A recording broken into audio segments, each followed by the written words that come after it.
Assalamualaikum warahmatullahi wabarakatuh. Innal hamdalillah nahmaduhu wa nasta'inuhu wa nastaghfiruh wa na'udzu billahi min shururi anfusina wa min sayyiati a'malina man yahdihillah fala mudilla lahu wa man yudlil fala hadiya lahu wa ashhadu an la ilaha illallah wahdahu la sharika lahu وأشهد أن محمدا عبده ورسوله صلى الله عليه وعلى آله وأصحابه والتابعين وتابع التابعين ومن تبعهم بإحسان إلى يوم الدين. يا أيها الذين آمنوا اتقوا الله حق تقاته ولا تموتن إلا وأنتم مسلمون. يا أيها الناس اتقوا ربكم الذي خلقكم من نفس واحدة وخلق منها زوجها وبث منهما رجالا كثيرا ونساء واتقوا الله الذي تساءلون به والأرحام إن الله كان عليكم رقيبا. يا أيها الذين آمنوا اتقوا الله وقولوا قولا سديدا يصلح لكم أعمالكم ويغفر لكم ذنوبكم ومن يطع الله ورسوله فقد فاز فوزا عظيما. أما بعد فإن خير الحديث كتاب الله وخير الهدي هدي محمد صلى الله عليه وعلى آله وسلم وشر الأمور محدثاتها فإن كل محدثة بدعة وكل بدعة ضلالة وكل ضلالة في النار. Ikhwani fi din, a'azakumullah kaum muslimin yang saya hormati. Kita lanjutkan kajian kitab Tahdhib Sirah Ibn Hisham sampai kita pada ucapan musannif rahimahullah, wa inna Rasulullah sallallahu alaihi wa ala alihi wasallam da'a Khirash ibn Umayyah al-Khuza'i fab'athahu ila Quraisy bi Makkah. Kemudian sungguhnya Nabi sallallahu alaihi wasallam memanggil Khirash ibn Umayyah al-Khuza'i dari Bani Khuza'ah dan mengutusnya menemui Quraisy di Makkah. Alhamdulillah. Masih ingat yang kemarin bahwasanya orang-orang Quraisy mengutus beberapa utusan. Yang pertama dan yang kedua, di antaranya Urwah yang terakhir Ibnu Mas'ud radhiyallahu taala. Urwah bin Mas'ud. Nah, kemudian diutus, ternyata dia melihat bukan hanya jawaban Rasulullah SAW bahwa beliau bukan untuk perang, datang hanya untuk umrah, tetapi datang untuk umrah, dan beliau lihat juga apa yang dilakukan oleh Rasulullah SAW dan apa yang dilakukan oleh para sahabatnya terhadapnya, dan bagaimana penghormatan kaum muslimin terhadap Rasulullah SAW. Sehingga dijawab dengan dua jawaban, bahwasanya mereka ingin umrah, bukan ingin perang. Dan yang kedua, aku melihat Raja Romawi, Raja Persia, dan juga Raja Habasyah atau Raja Najasyi. Tidak pernah aku melihat bagaimana rakyat menghormati rajanya seperti kaum muslimin menghormati Rasulullah SAW. Sampai kemudian dikatakan ru ra'yakum, silahkan lihat pendapat kalian, kata Urwah Ibn Mas'ud Al-Thaqafi. Wa inna Rasulullah sallallahu alaihi wa ala alihi wasallam da'a Khirash Ibn Umayyah. Maka Rasulullah SAW memanggil lagi satu orang utusan dari Bani Khuza'ah yang bernama Khirash. Diutus untuk menemui Quraisy di Mekah. Wa hamalahu ala ba'irin lahu yuqalu lahu As-Ta'lab. Dipersilahkan utusan tadi menunggang kuda unta milik Rasulullah SAW yang bernama Tha'lab. Liyuballigh asyrafahum anhu ma ja'a lahu, untuk menyampaikan kepadanya apa tujuan beliau datang ke Mekah. Ternyata sampai di tempat Quraisy, fa'aqaru bihi jamal Rasulullah. Mereka justru menyembelih, membunuh unta Rasulullah SAW yang ditunggangi oleh Khirash. Wa aradu qatlahu, bahkan ingin membunuhnya, ingin membunuh Khirash ibn Umayyah al-Khuzai. Famana'athu al-Ahabish, tetapi dihalangi oleh al-Ahabish, al-Ahbash. Al-Ahabish yang kemarin sudah dikisahkan bahwasanya dia kecewa dengan Quraisy karena menghalangi manusia dari Masjidil Haram, menghalangi manusia dari Ka'bah, dari Baitul Atiq. Sehingga mereka sudah kecewa dengan Quraisy. Sehingga ketika utusan ini akan dibunuh oleh Quraisy, Al-Ahabis mencegahnya. Faqallau sabilahu. Akhirnya mereka pun membiarkan utusan tadi kembali menemui Rasulullah sallallahu alaihi wasallam. Hatta ata Rasulullah SAW, hingga kembali kepada Rasulullah SAW. Thumma da'a Umar bin Khattab liyab'athahu ila Makkah. Kemudian mengutus Umar bin Khattab, dipanggil untuk diutus ke Mekah. Fayuballigh anhu asyraf Quraisy ma ja'a lahu, untuk menyampaikan kepada tokoh-tokoh Quraisy apa keinginan kaum muslimin. Karena utusan demi utusan tidak dipercaya oleh Quraisy. Dianggap enteng, dianggap kecil, dianggap angin lalu saja. Maka cari orang yang kira-kira pas. Dipanggil Umar bin Khattab dan dipanggil untuk diutus ke Mekah. Tetapi Umar bin Khattab menjawab, memiliki usulan lain. Ya Rasulullah, inni akhafu Quraisyan ala nafsi. Ya Rasulullah, aku mengkhawatirkan Quraisy terhadap diriku. Walaysa bi Makkah min Bani Adi. Sedangkan di Mekah tidak ada dari suku Bani Adi yang bisa menghalangiku dari tangan-tangan Quraisy. Yani tidak ada sukunya Umar bin Khattab, karena Umar bin Khattab adalah dari Bani Adi. Laisa bi Makkah min Bani Adi ibni Ka'ab ahadun yamna'uni. Di sana enggak ada suku Bani Adi yang bisa membelaku atau bisa melindungiku. Wa qad arafat Quraisyun adawati iyaha, sedangkan Quraisy tahu bagaimana kerasnya permusuhanku terhadap mereka. Wal ghilbati 'alaiha, dan bagaimana kasarnya aku pada mereka. Sehingga kalau aku ke sana, mereka akan mudah melampiaskan dendamnya dalam keadaan tidak ada suku yang membela.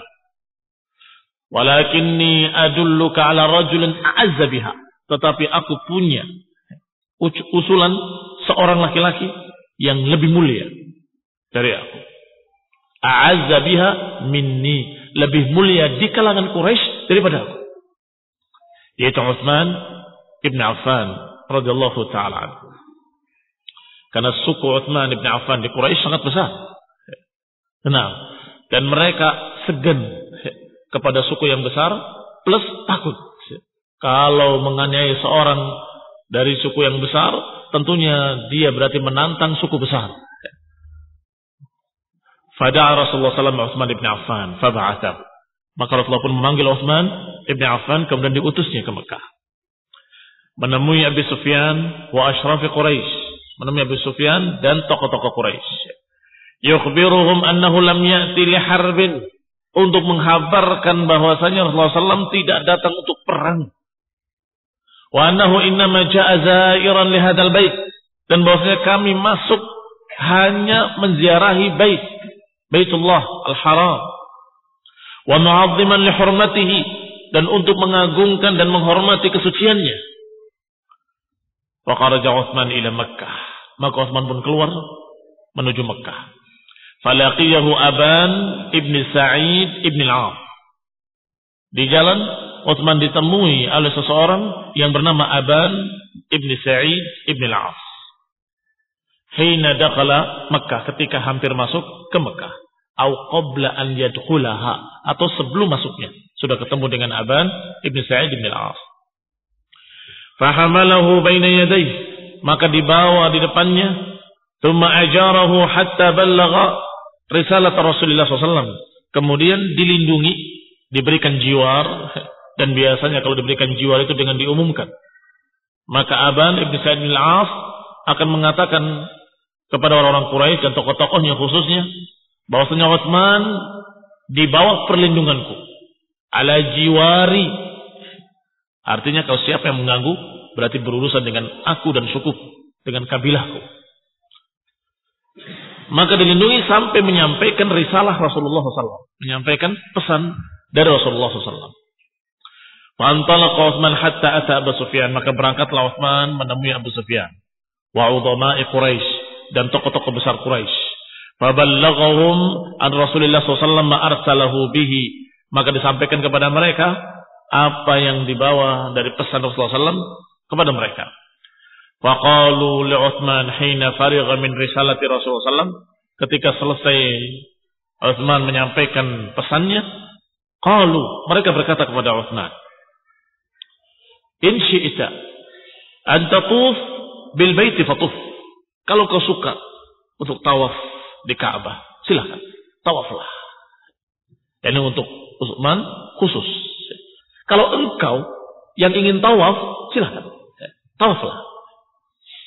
Faqala ma kuntu li af'ala hatta yatufa bihi Rasulullah sallallahu. Aku tidak akan tawaf sampai Rasulullah sallallahu tawaf. Wahtabasathu Quraisyun indaha, maka ketika itu orang-orang Quraisy menahan Utsman radhiyallahu taala anhu. Fabalagha Rasulullah sallallahu alaihi wasallam wal muslimin anna Utsman bin Affan qad qutila. Maka beritanya sampai kepada Rasulullah sallallahu alaihi wasallam dan sampai pula kepada kaum muslimin kalau Utsman bin Affan dibunuh. Demikian ikhwan fillah azakumullah, tersiar berita qutila Utsman, terbunuh Utsman. Karena pada waktu kembalinya tidak kembali sampai beberapa lama. Qala Ibnu Ishaq, berkata Ibnu Ishaq, fahaddatsani Abdullah ibni Abi Bakar, menyampaikan kepadaku Abdullah ibni Abi Bakar bahwa Rasulullah SAW qala hina balaghahu anna Utsman qad qutil, bahwa Rasulullah SAW berkata ketika sampai beritanya bahwa Utsman terbunuh, maka beliau mengatakan la nabrah hatta nunajizal qaum. Sungguh kita tidak akan beranjak dari sini sampai kita menghadapi mereka, kaum tersebut. Pada Rasulullah SAW an-nasa ila al-bay'ah, maka Rasulullah SAW mengajak manusia untuk berbaiat, untuk bersumpah setia. Fakanat bai'atur ridwan tahta syajarah, maka terjadilah bai'atur ridwan tahta syajarah. Di sini kananya bukan kana naqisah, tapi kana yang tamah, yang mananya terjadi, yang tidak membutuhkan khabar. Fakanat bai'atur ridwan, maka terjadilah bai'atur ridwan tahta syajarah, di bawah sebuah pohon. Sumpah setia seluruh para sahabat pemegang tangan Rasulullah SAW dan berjanji setia untuk membela Utsman, membela kaum muslimin sampai matinya.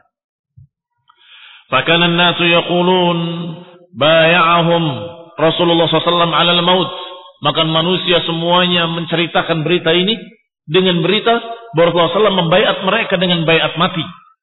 yakni mereka semuanya disumpah dengan sumpah mati. Sumpah mati itu sumpah untuk berjuang sampai mati. Sesungguhnya lafadznya tidak begitu. Diceritakan oleh Jabir bin Abdullah radhiyallahu taala anhu, "Inna Rasulullah sallallahu lam yubayyi'na 'alal maut." Sesungguhnya Nabi SAW bukan menyumpah kita atau meminta kita bersumpah untuk mati, bukan. Walakin bay'ana 'ala alla nafir. Rasulullah SAW meminta kita untuk berbayat, bersumpah setia bahwa kita tidak akan lari. Isinya begitu. Ini berperang dan tidak lari. Ya maknanya hampir sama. Kalau tidak lari sampai menang atau mati. Itu maknanya.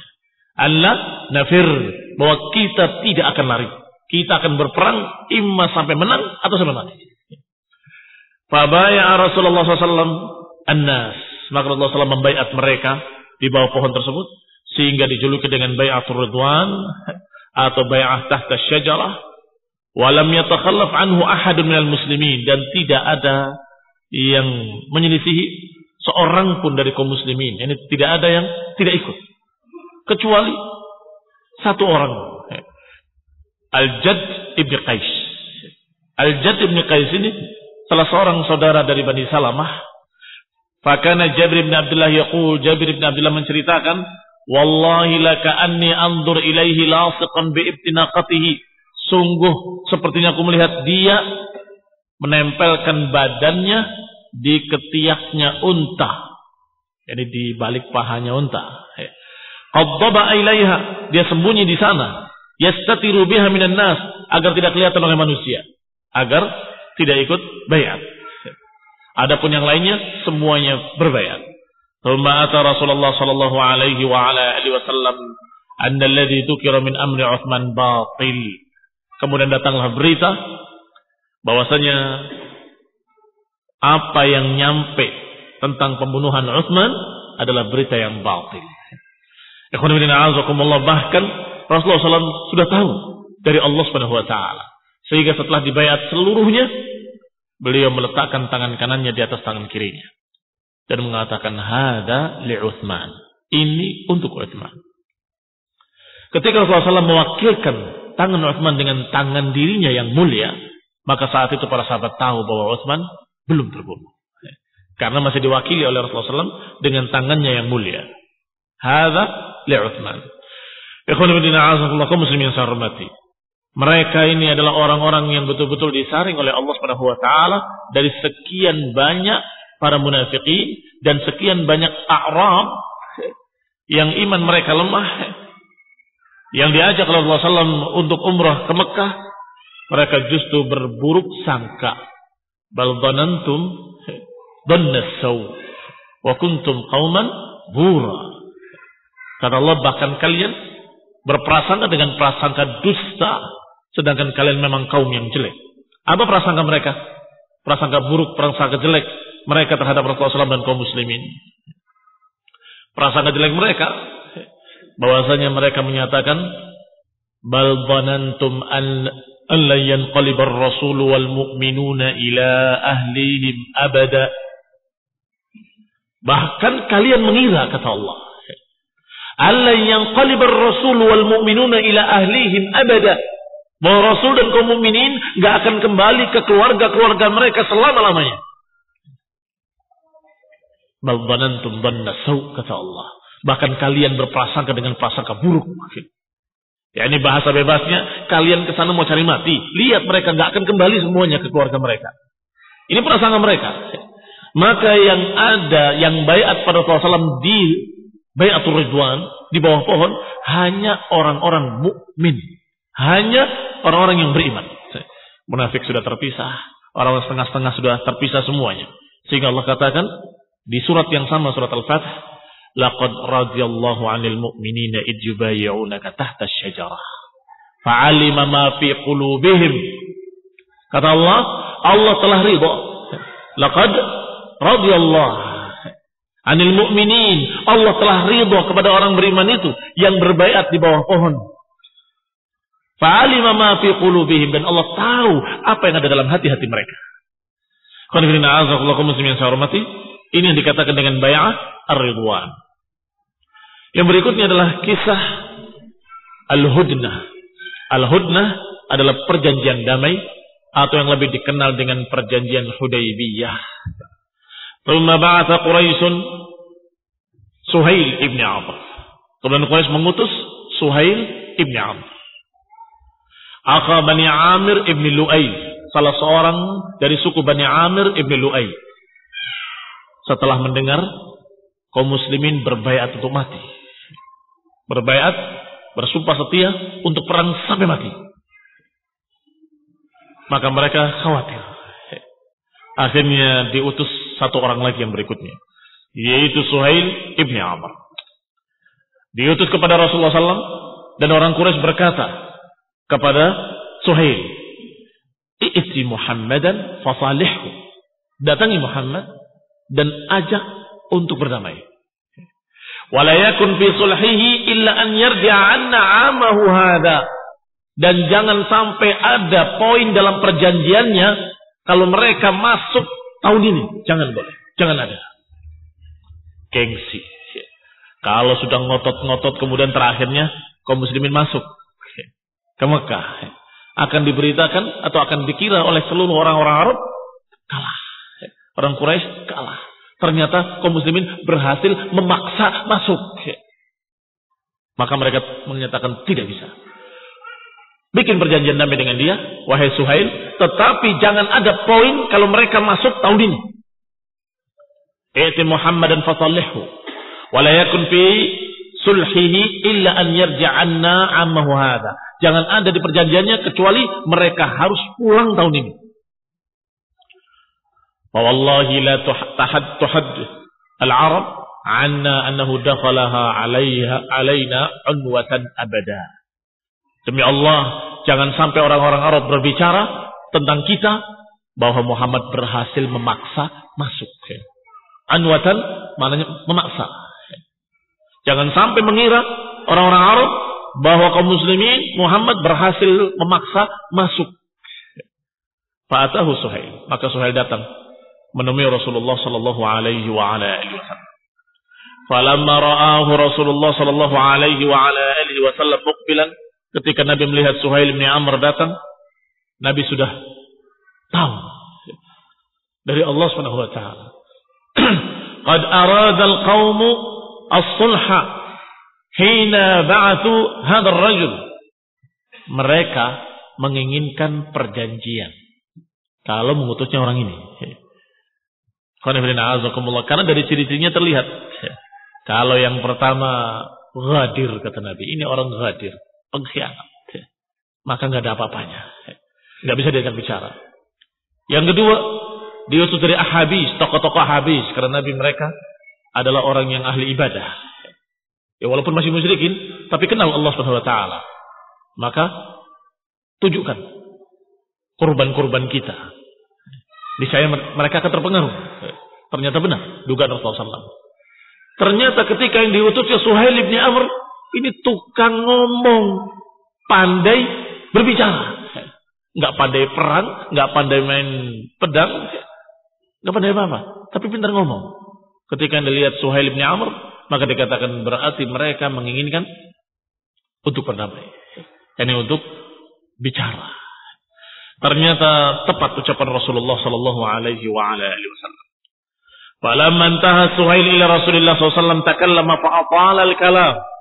Ketika sampai Suhail menemui Rasulullah SAW, maka berbicara Suhail wa atala al-kalam, dan berbicara dengan panjang lebar. Ya, memang keahliannya ngomong.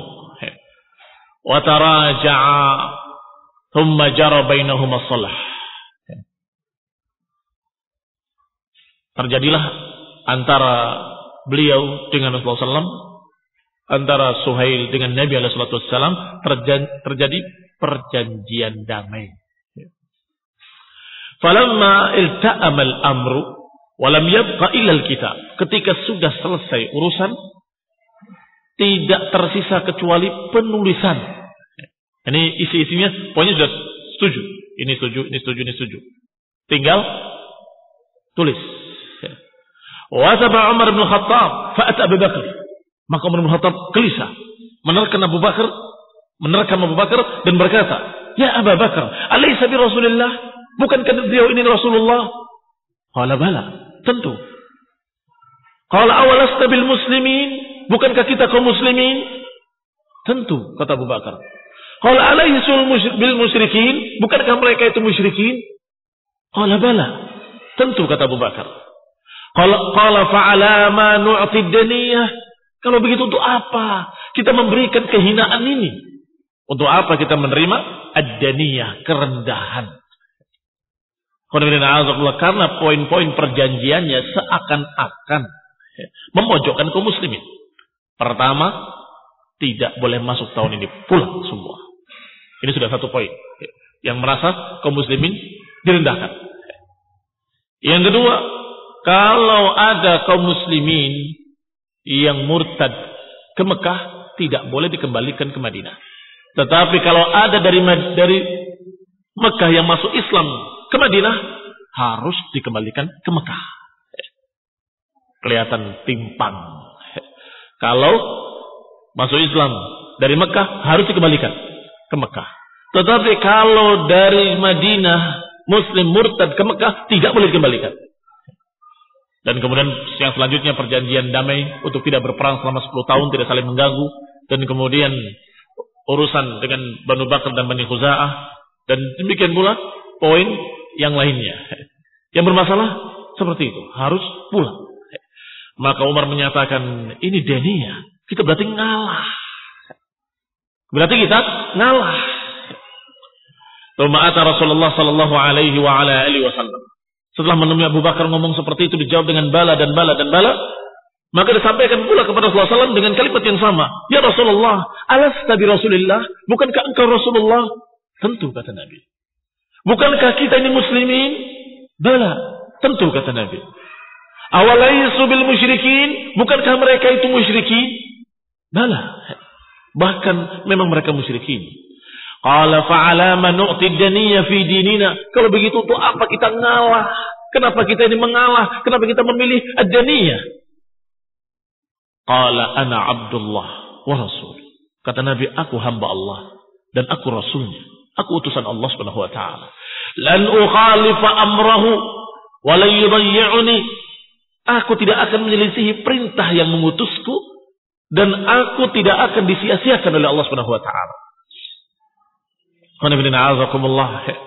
Dalam riwayat-riwayat lain disebutkan bahwasanya Rasulullah SAW sudah bermimpi. La tadkhulunnal masjidal haram insyaallahu aminin. Kalian akan masuk Masjidil Haram dengan aman. Ini mimpi Rasulullah SAW. Dan mimpi Nabi adalah hak. Sebelum berangkat sudah bermimpi dan sudah dikisahkan mimpinya kepada kaum muslimin sehingga mereka semangat semuanya berangkat karena mimpi Rasulullah SAW adalah hak, memberitakan la tadkhulunnal masjidal harama insyaallahu aminin muhalliqina ru'usakum wa muqassirina la takhafun. Kalian pasti akan masuk Masjidil Haram dengan aman. Kalian mencukur rambut-rambut kalian dan mengundul rambut-rambut kalian dalam keadaan tidak takut. Maka mereka semangat berangkat. Tetapi ketika terjadi apa yang terjadi sampai terjadi perjanjian Hudaybiyah, ternyata harus pulang. Ini yang membuat berat para sahabat. Membuat berat para sahabat. Sampai kemudian mereka bertanya pula, sebagaimana dikisahkan dalam riwayat yang lain, bahwasanya Umar menyatakan, bukankah telah dikatakan dalam mimpi bahwa kita akan masuk? Maka Abu Bakar menjawab, apakah Rasulullah SAW mengatakan tahun ini? Umar mengatakan, tidak. Kalau begitu, aku yakin pasti akan masuk, walaupun bukan tahun ini. Ketika berkata pada Rasulullah SAW seperti tadi, bukankah kita muslimin? Bukankah engkau Rasulullah? Bukankah mereka musyrikin? Dijawab dengan bala, bala, bala. Maka dikatakan, bukankah telah diberitakan bahwa kita akan masuk Masjidil Haram dengan aman? Rasulullah juga menjawab seperti ucapan Abu Bakar Siddiq. Sama persis. Iya. Apakah aku mengatakan tahun ini? Tidak. Kalau begitu, pasti kita akan masuk. Walaupun bukan tahun ini. Ternyata memang diisi perjanjiannya ada poin yang kedua. Bahwa tahun ini tidak boleh masuk, harus pulang. Maka tahun depan diizinkan 3 hari. Kami akan keluar dari Mekah, membebaskan kalian untuk beribadah sampai 3 hari. Setelah itu, pergi kalian. Kami akan turun kembali. Maka berarti benar ucapan Rasulullah SAW bahwa pasti kita akan masuk. Dan nanti umrah yang berikutnya tahun depan dijuluki dengan Umratul Qadha. Umrah Al-Qadha. Umratul Qadha mengqadha yang tahun lalu, yang gagal. Maka mengqadha pada umrah yang berikutnya. Selanjutnya dikatakan fakana Umar yaqul. Kata Umar, sungguh maziltu atasaddaq wa asum wa usalli wa a'tiq min alladhi sana'tu yawma idzin. Sungguh setelah itu aku bersedekah, aku berpuasa, aku salat, aku memerdekakan budak terus-menerus. Yani terus beribadah. Min alladhi sana'tu yawma idzin, karena aku khawatir perbuatanku waktu itu salah. Menyatakan dengan kalimat, bukankah engkau Rasulullah? Ya Abu Bakar, bukankah dia Rasul? Bukankah dia muslimin? Kita muslimin? Bukankah mereka itu musyrikin? Kenapa kita ngalah? Ini Umar ketakutan. Kenapa saya mengucapkan seperti itu waktu itu? Menyesali perbuatannya dengan memperbanyak ibadah, memperbanyak puasa, memperbanyak salat dan sedekah. Makhafata kalamil ladzi takallamtu bihi, karena khawatir ucapannya akan menimpakan kepada dia sesuatu dari Allah Subhanahu wa taala, kemurkaan. Hatta rajautu an yakuna khaira, hingga aku berharap semoga akan menjadi kebaikan. Demikian semangat mereka. Bahkan ada kisah lagi ketika Rasulullah SAW akan kembali, mengalah karena sudah ada perjanjian tahun ini ngalah. Itu ketika Rasulullah SAW memerintahkan mereka untuk tahallul dengan mencukur rambut mereka. Sudah selesai karena sudah ihram, maka ketika keluar dari ihram harus tahallul. Ketika mereka mau bertahallul, diperintahkan tahallul, tidak ada yang bergerak, diam semua. Karena mereka gelisah. Kenapa? Kita sudah pakai pakaian ihram ini, kok nggak masuk ke Mekah? Kok pulang? Rasulullah mengucapkan, mereka diam. Rasulullah mengucapkan, mereka diam. Sampai masuk ke kemah istrinya dalam keadaan muka yang sangat sedihnya. Maka istrinya bertanya kepadanya, ya Rasulullah, apa yang menyebabkan kau bersedih? Ceritakan. Aku memberitakan mereka untuk mencukur rambut-rambut mereka untuk tahallul. Sungguh tidak seorang pun yang bergerak. Kaum muslimin yang saya hormati. Betapa besarnya ujian saat itu. Ujian ketaatan. Sampai istrinya menghibur. Ya Rasulullah, mereka kaum muslimin, mereka mukminin, mereka beriman pada Allah dan Rasul. Kalau engkau keluar dan mencukur rambutmu, niscaya mereka pun akan mengikuti semuanya. Maka diikuti anjuran istrinya. Keluar dan dicukur oleh istrinya rambut. Begitu melihat Rasulullah SAW dicukur rambutnya, berarti sudah selesai tahallul. Berarti benar-benar akan pulang. Maka semuanya saling mencukur rambut mereka, sampai kata perawi, wallahi sepertinya mereka saling bunuh dengan pisau-pisau mereka. Sepertinya mereka saling menikam dengan pisau-pisau mereka, karena saling cukur rambut mereka. Demikian ujian berat bagi Rasulullah SAW dan bagi para sahabat. Harus menerima apa kata Allah dan apa kata Rasulnya. Walaupun menurut perasaan kita, ini berarti ngalah. Ini berarti kita ngalah sama orang kafir. Masa sama orang kafir ngalah? Kaum muslimin yang saya hormati, ternyata apa yang dilihat oleh Allah Subhanahu wa taala adalah sesuatu yang jauh, yang tidak dilihat oleh manusia. Allah Subhanahu wa taala Allamul Ghuyub, Maha mengetahui yang gaib, bahwa semua poin-poin perjanjian tersebut ujung-ujungnya nanti jadi kebaikan buat kaum muslimin. Yang pertama, tidak umrah saat itu, tapi tahun depan. Apa keuntungannya bagi kaum muslimin? Kalau saat itu memaksa, maka tidak aminin, iya kan? Bukan aman, berarti akan terjadi kekacauan. Bahkan bisa jadi peperangan atau pertumbangan darah. Dan itu tidak sesuai dengan mimpi Rasulullah SAW. La tadkhulunnal masjidil haram insyaallah aminin, aman. La takhafun, tanpa takut. Berarti tahun depan diberi kesempatan oleh Quraisy sendiri dengan perjanjian 3 hari bebas melakukan ibadah di sana. Maka benar-benar aman mereka melakukan pada umratul qadha. Yang kedua, berdamai, tidak berperang, tidak saling mengganggu 10 tahun. Sungguh wallah, ini yang namanya al-fathu. Sungguh demi Allah, ini yang namanya kemenangan dan pembukaan. Sehingga ketika disebutkan dalam tafsir ayat Allah Subhanahu wa taala, "Inna fatahna laka fathan mubina", ternyata bukan Fatu Mekah, tapi Hudaybiyah. Bukan Fatu Mekah, tetapi Hudaybiyah. Kenapa Hudaybiyah dikatakan al-fathu sebagai pembukaan?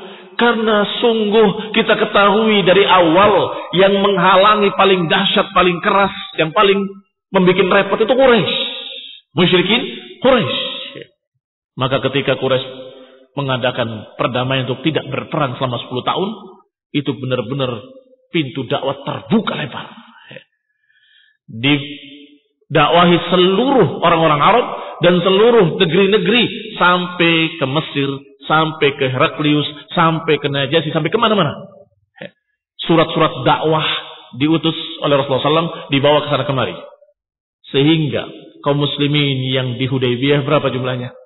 600 atau sampai 700. Tahun depannya sudah 12.000 orang. Berapa peningkatannya? Maka ini yang dikatakan dengan fathu. Ini poin kedua. Bahwasanya damai tidak berperang dengan Quraisy itu merupakan al-fathu, pembukaan pintu dakwah seluas-luasnya. Sehingga bisa dilihat dari pertambahan kaum muslimin yang berlipat-lipat kali dari tahun itu ke tahun berikutnya. Yang ketiga, yang katanya sepertinya timpang kalau masuk Islam dari Mekah ke Madinah harus dikembalikan. Silahkan. Kalau memang benar-benar beriman, dimanapun dia berada akan beriman. Kalau orang yang murtad dari Madinah ke Mekah, tidak perlu dikembalikan. Nah, kita tidak butuh orang murtad. Tidak butuh orang murtad. Apa hukumnya orang murtad? Nah, hukumnya orang murtad, yustatab salasata ayyam wa in taba wa illa duribat unuquh. Hukumnya orang murtad adalah diminta taubat 3 hari, kalau tidak mau taubat, penggal lehernya, bunuh. Kita enggak butuh orang murtad. Silahkan ambil yang banyak. Ternyata perjanjian ini pun merepotkan Quraisy dan menguntungkan kaum muslimin. Yang pertama, Abu Jandal dikembalikan. Tetapi dia tidak mau dan tidak ridha untuk tinggal bersama musyrikin. Maka dia memilih tinggal di dusun Iz. Yang kedua, yang ketiga, yang keempat, semua begitu. Ketika dikembalikan, sampai terheran-heran kaum muslimin, ya Rasulullah, apa kita kembalikan? Kembalikan. Kita terikat perjanjian. Datang utusan Quraisy. Aku mau menjemput si fulan. Bukankah kita punya perjanjian? Bala. Iya. Terus apa kita berikan pada musyrikin? Iya. Diberikan pada musyrikin. Sampai di jalan, memberontak dia, dibunuh pengawalnya yang membawanya, dan kemudian dia lari ke dusun Is. Bertambah sampai 70 orang. Ya. Di dusun Is tadi. 70 orang di dekat Quraisy, tetapi mereka muslimin. Dan mereka tentunya menjadi gangguan dan ganjalan buat Quraisy sendiri. Ini semuanya hikmahnya buat kaum muslimin. Beliau Rasulullah, beliau utusan Allah, dan beliau tidak memutuskan apa-apa keputusan kecuali dari Allah Subhanahu wa taala. Innahu la yantiqu 'anil hawa in huwa illa wahyun yuha. Beliau tidak mengucapkan dari hawa nafsunya melainkan wahyu yang Allah wahyukan kepadanya. Kemudian Rasulullah SAW mengutus Ali bin Abi Thalib untuk berbicara, untuk menulis perjanjian. Maka diawali dengan Bismillah. Uktub. Bismillahirrahmanirrahim. Poin-poinnya tadi sudah sepakat, tinggal penulisan. Tulis Bismillahirrahmanirrahim. Maka berkata Suhail bin Amr, la a'rifu hadha. Aku enggak kenal itu kalimat itu. Tulis Bismikallahum. Tulis Bismikallahum. Yang dikenal oleh orang Quraisy adalah Bismikallahumma. Mereka tidak kenal Bismillahirrahmanirrahim. Kata Nabi, tulis Bismikallahum. Ngalah. Sama saja. Apa maknanya Bismikallahum? Dengan nama Allah juga. Maka ditulis Bismikallahumma. Setelah Bismikallahumma, hadza ma salaha alaihi Muhammad Rasulullah Suhail bin Amr. Ini adalah perjanjian antara Muhammad Rasulullah dengan Suhail bin Amr. Suhail bin Amr menolak lagi. Dia berkata, "Lau syahidtu annaka Rasulullah, lan uqatilak." Kalau aku percaya, bersaksi engkau Rasulullah, enggak akan aku memerangi kamu. Jangan tulis Rasulullah. Walakin iktub, tetapi tulislah ismuka wasmu abik. Tulislah namamu dan nama bapakmu. Ini perjanjian antara Muhammad bin Abdullah dengan Suhail bin Amr. Kata Nabi, tulis. Ini perjanjian antara Muhammad bin Abdullah dengan Suhail bin Amr. Kata Ali bin Abi Thalib, wallah, demi Allah aku enggak akan menghapus tulisan Rasulullah dalam kertas ini. Kata Nabi, dulluni alaih. Tunjukkan, yang mana? Aku yang menghapusnya. Karena Nabi ummi, tidak membaca, tidak menulis. Tunjukkan yang mana, aku hapus. Maka Rasulullah dia menghapus. Karena Ali sudah bersumpah, wallahi aku tidak akan menghapus. Dihormati sumpahnya. Engkau jangan menghapus, aku yang menghapus. Kata Nabi. Ini khulunina azakumullah. Yang dilihat adalah apa yang nanti jadi perjanjian, yang jadi kebaikan betul muslimin. Maka dihapusnya dalam lembaran tadi bukan berarti terhapus jabatan Rasulullah sebagai Rasul. Iya kan? Kenapa? Hapus. Maka dihapus. Hadza ma salaha alaihi Muhammad bin Abdullah wa Suhail bin Amr. Istalaha ala wad'il harbi 'anil nasi 10 sinin. Bekerja sama lewat waktu. Nah, barakallahu fikum. Kita akan lanjutkan insyaallah isi perjanjiannya pada kajian mendatang باذنillah. Barakallahu fikum. Wal afu minkum. Subhanaka wa bihamdika la ilaha illa anta astaghfiruka wa atubu ilaik. Wassalamualaikum warahmatullahi wabarakatuh. Wal afu minkum. Subhanaka wa bihamdika la ilaha illa anta astaghfiruka wa atubu ilaik. Wassalamualaikum warahmatullahi wabarakatuh. Wal afu minkum. Subhanaka wa bihamdika la ilaha illa anta astaghfiruka wa atubu ilaik. Wassalamualaikum warahmatullahi wabarakatuh.